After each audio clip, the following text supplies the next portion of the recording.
السلام عليكم، ازيكم عاملين ايه؟ يا رب تكونوا بخير وفي احسن حال. النهارده هنعمل بقى الفطير المشلتت الفلاحي. حاجه كده بجد ما شاء الله تفتح النفس. من اجمل الفيديوهات اللي بحب اشاركها معاكم. شايفين ما شاء الله الفطير بتاعنا عامل ازاي؟ قابب ومنفوخ وما شاء الله حاجه كده بجد تحفه. وشايفين التسويه ما شاء الله 10/10. هتعمليه بأي نوع سمنة أو زبدة عندك، وهتشوفي ده معايا في الفيديو. زي ما متعودين معايا بوريكم نوع السمنة أو الزبدة اللي بفرد بها الفطير عشان يطلع معانا بالجمال اللي انتوا شايفينه ده. ولا ناشف ولا معضم ولا مجلد، ما شاء الله طري ومورق. لو نفسك فيه هتقومي على طول تعمليه. نسمي الله ونصلي على الرسول. اللهم صل وسلم وبارك على محمد وعلى آله وأصحابه أجمعين. معايا 4 كيلو دقيق سايب ماركة الأهرامات. اهم حاجة في الفطير نوع الدقيق. اهم حاجة في الفطير نوع الدقيق، لازم يكون دقيق قوي، يكون له عرق.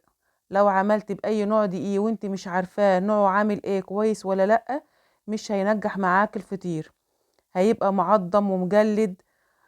خلاص، اهم حاجة في الفطير نوع الدقيق. لو هتجيبيه اللي هو المغلف، اللي بيبقى الاكياس المغلفة اللي بيبقى كيلو، بيبقى مكتوب عليه لجميع الاغراض او لمتعدد الاستخدامات. ده لو هتجيبيه الاكياس اللي هي المغلفة. لو هتجيبيه سايب لازم يكون نوع دي تكوني عارفاه، ويكون له عرق. خلاص، وجبت مية عادية خالص من الحنفية، حطيت عليها 4 معالق كبار سكر، ومعلقة صغيرة ملح. والسكر بنحطه عشان بيخلي طعم لقمة الفطير كده مسكر وحلو، وبيديله لون حلو وقت ما بنسويه، زي ما شفتيه معايا كده في الفيديو. وبعجن بقى بايدي زي ما انتوا شايفين كده، طبعا بننزل بالمية شوية بشوية لحد ما بتوه الدقيق، وبعجن بايدي. عندك عجان اعجني فيه، ما عندكيش بايديك اعجني احسن من 50 عجان زي ما انت شايفة كده. ولا بحط له خميرة ولا بيكنج باودر ولا خل ولا زيت، زي ما انت شايفة كده. بشد العجينة لقيتها بتتقطع، يبقى عاوزة تتعجن تاني لحد ما تمط معايا زي ما انت شايفاها كده اهو. شايفين ده من نوع الدقيق. خلاص كده، جبت بقى صينية وحطيت فيها مسحة زيت. طب لو انت هتفردي الفطير على دقيق، يبقى هترشي دقيق على الصينية. خلاص كده. يا ريت لو انت اول مرة بتشوفي قناتي ومش مشتركة، تضغطي على كلمة اشتراك اسفل الفيديو، وتفعلي الجرس عشان يوصلك كل جديد، وتعملي لايك ومشاركة مع اصحابك وحبايبك. اللهم صل على محمد. وبعد كده هقطع العجينة ل6 فطاير. 4 كيلو دقيق هقطعهم ل6 فطاير. الفطيرة واخدة معايا اكتر من نص كيلو دقيق. لو انت عاوزة تعملي كيلو دقيق ممكن تقسمي الكيلو على فطيرتين. شايفين؟ واخدين بالكم العجينة بتمط معايا زي الاستك بالظبط. ومسحة بسيطة من الزيت كده على وش العجينة، وبعدين هغطيها واسيبها 10 دقايق ترتاح. سيبي عجينة الفطير 10 دقايق ترتاح، مش اكتر من كده. وهقولك ليه دلوقتي. جبت بقى حلة، حطيت فيها سمنة بلدي ومعايا زبدة فرن. هاخد نص القالب كده وهسيحهم على البوتاجاز لان الزبدة كانت في الفريزر. خلاص. وهحط فيها حوالي كوباية الا ربع من الزيت. لو مش حابة تحطي زيت ما تحطيش الزيت، بيخليه مقرمش شوية من بره. لو عايزاه يكون طري كده عامل زي الزبدة ما تحطيش زيت. خلاص. حطيت سمنة بلدي، وحطيت برضو المكعب اللي في الاخر ده سمنة بلدي. الفطير ده بعمله عند امي. خلاص. وهسويه في فرن اللي بتاع الخبيز. لما بعمل فطير عندي في الشقة بسويه في فرن البوتاجاز. طريقة اللي الدقيق ازاي تختبر الدقيق اللي عندك اذا كان ينفع للفطير ولا لأ، قلتها لكم قبل كده في فيديو الفطير اللي كنا عاملينه مع بعض. هسيب لكم اللينك بتاع الفيديو ده في صندوق الوصف. جبت بقى صينية، الصينية ديت اكبر مقاس في الصواني اللي هي الالومنيا الكبيرة، بس بصراحة مش عارفة مقاس. حطيت كده شوية من الخليط بتاع السمنة. وبعد ما العجينة ارتاحت 10 دقايق، وما تريحهاش اكتر من 10 دقايق، لان لو ريحتيها زيادة عن كده هتيجي تفرديها تقطع معاكي. خلاص. وبشدها بالراحة كده، واحدة واحدة بتتفرد معايا. والطريقة ديت سهلة وما بتاخدش وقت. لو انت حابة تفردي الفطير على دقيق، حطي دقيق بدل ما تحطي خليط من اللي انا حطيته على الصينية. ممكن تحطي رشة دقيق وتفردي العجينة عليها، هيبقى طري برضو وحلو جدا. خلاص، المهم تريحي العجينة 10 دقايق، ما تسيبهاش اكتر من كده. وبشد كده بالراحة، بنزله على حرف الصينية. ممكن لو انت حابة تعملي الطريقة ديت وكبري حجم الفطيرة، تبقى مثلا الفطيرة عاملاها بكيلو دقيق بفطيرة واحدة، براحتك. بسحب العجينة كده بالراحة زي ما انت شايفة اهو، علشان تكون رقيقة. لو انت بقى ما عندكيش سمنة بلدي، ممكن تعملي سمنة اللي هي بتاع الصفايح، بس اهم حاجة ما تكونش مركونة عندك بقالها فترة ويكون لها ريحة. خلاص كده. لو انت عايزة تعملي بسمنة بس او بزبدة بس، براحتك حسب الموجود عندك. اهم حاجة ما تكونش سمنة مركونة ويكون لها ريحة عشان هتبان في الفطير. بشد الحروف كده عشان ما تكونش تخينة، وهجيب الزبدة وهوزعها على العجينة بالشكل ده كده. اسهل طريقة لفرد الفطير، والنتيجة ما شاء الله 10 على 10. لو قدامك 50 فطيرة هتفرديهم في دقايق، ما بياخدش وقت. المهم هاتي دقيق يكون قوي، يكون له عرق، واعجنيه كويس، وسيبيه بعد ما تكوريه كده زي ما انت شفت معايا. سيبيه 10 دقايق يرتاح، وبعد كده تفرديه. شايفين ما شاء الله الله اكبر عامل ازاي اهو. لو في حتة بقى تخينة ولا حاجة بشدها عشان تبقى رقيقة. فطير مشلتت فلاحي من الدرجة الأولى. الطريقة ديت أمهاتنا كانت بيعملوها زمان، بجد ما شاء الله حلوة جدا. وبحط برضو من خليط السمنة كده على حروف الفطيرة من تحت. أهم حاجة وزعي السمنة كده كويس. وبعدين بجيب الطرف التاني عليها بالشكل ده كده،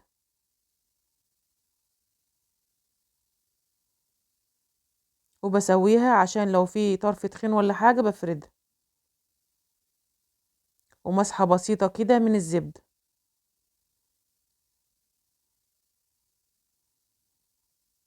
ولو في حتة اتقطعت ولا حاجة مفيش فيها أي مشكلة، لأن احنا كده كده بنلم العجينة على بعضها.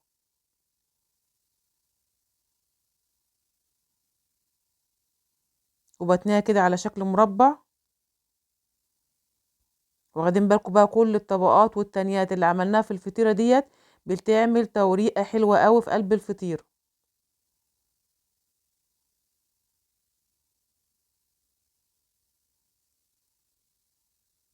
شايفين الطريقة سهلة ازاي وما بياخدش وقت. وهلفها بالشكل ده كده، وتبقى مدورة، وهحطها بقى في صينية فيها مسحة بسيطة كده من السمنة.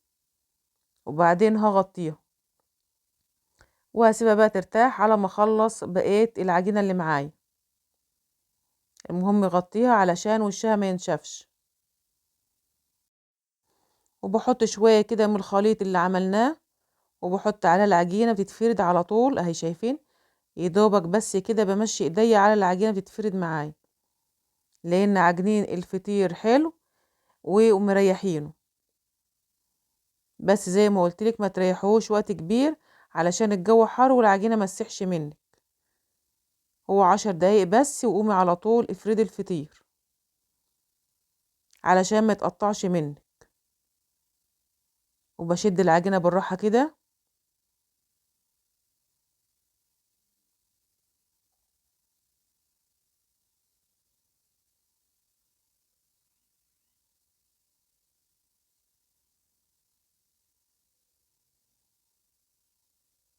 وبعدين بنزلها كده بالراحة، لو في حتة تخينة بفردها.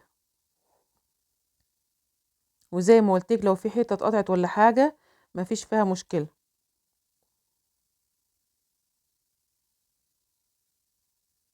وبقت بالشكل اللي انتوا شايفينه ده. ما شاء الله الله اكبر، حاجة كده بجد تفتح النفس، وما بياخدش وقت. ولا تقولي لي بقى لحمة ولا فراخ، بجد احلى بكتير. بينفع في اي وقت، فطار غدا عشاء، في اي وقت بينفع.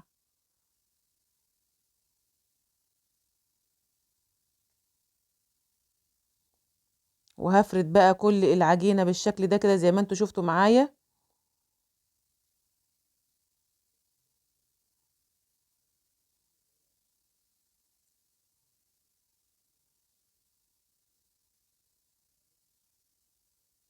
ريحة السمنة البلدي بجد بتفرق اوي في طعم الفطير.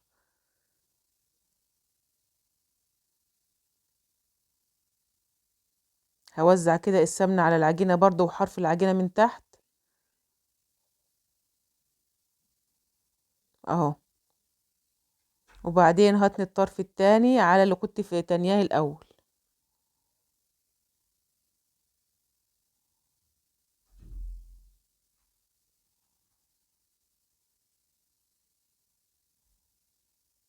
وكل تانية بحط مسحة بسيطة كده من السمنة.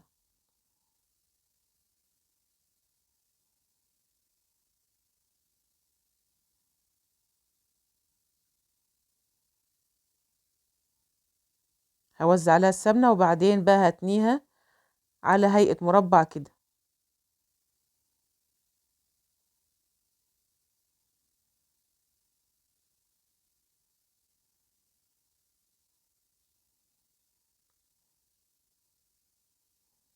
وبعدين بقى هجيب الصينية واحط فيها مسحة بسيطة كده من السمنة، وضروري ان احنا نغطيها علشان ما تنشفش.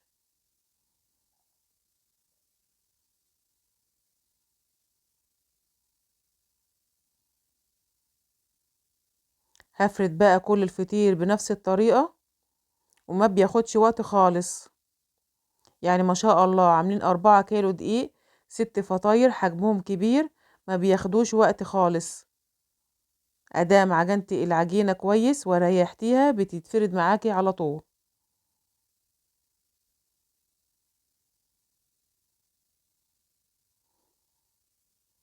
ومهم جدا بقى في الفطير نسويه كويس قوي علشان يكون لونه ذهبي كده من فوق ومن تحت وما يكونش معجن. هتشوفوا دلوقتي التسوية معايا في الفرن، وهسويه في فرن بتاع الخبيز.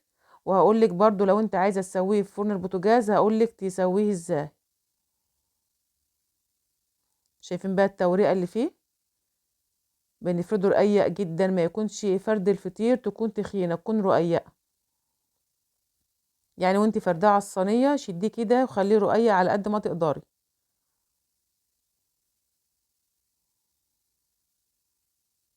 لو عندك حتة قشطة كده وعايزة تحطيها حطيها، بيبقى فيها نسبة سوائل زي الزبدة، بتفرق قوي في طعم الفطير.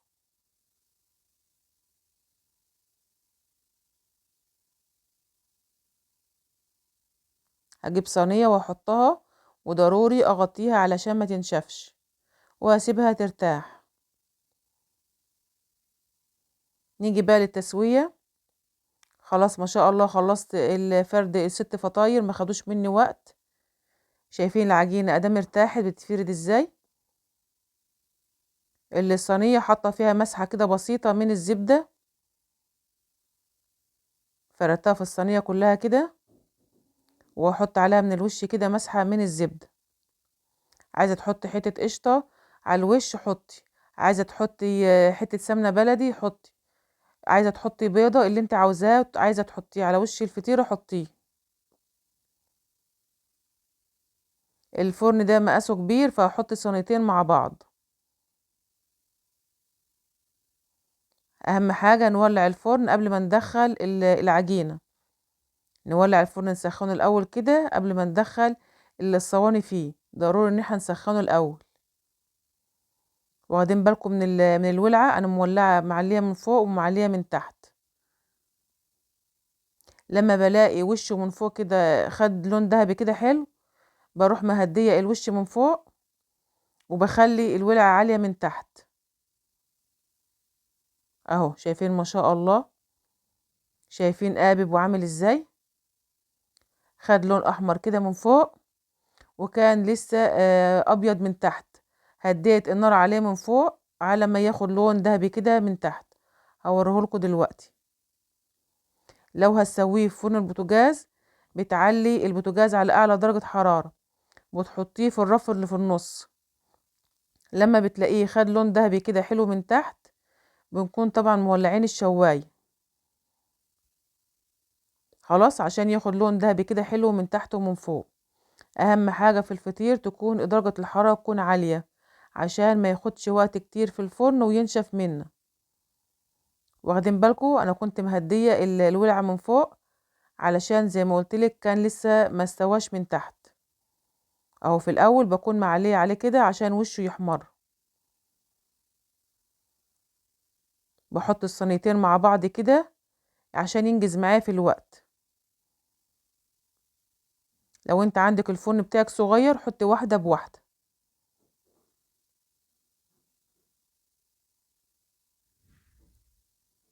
شايفين بقى لونه عامل ازاي؟ ما شاء الله، حاجة كده بجد تفتح النفس، يتاكل من غير اي حاجة، طعمه كده سكر. والله كل اللي كلوه عمرهم ما ينسوا طعمه، عمالين يقولوا لي طعمه حلو قوي قوي. جربت معاكم في كام فيديو عملناه مع بعض الفطير. الزبدة الفرن بجد بتفرق قوي في طعم الفطير.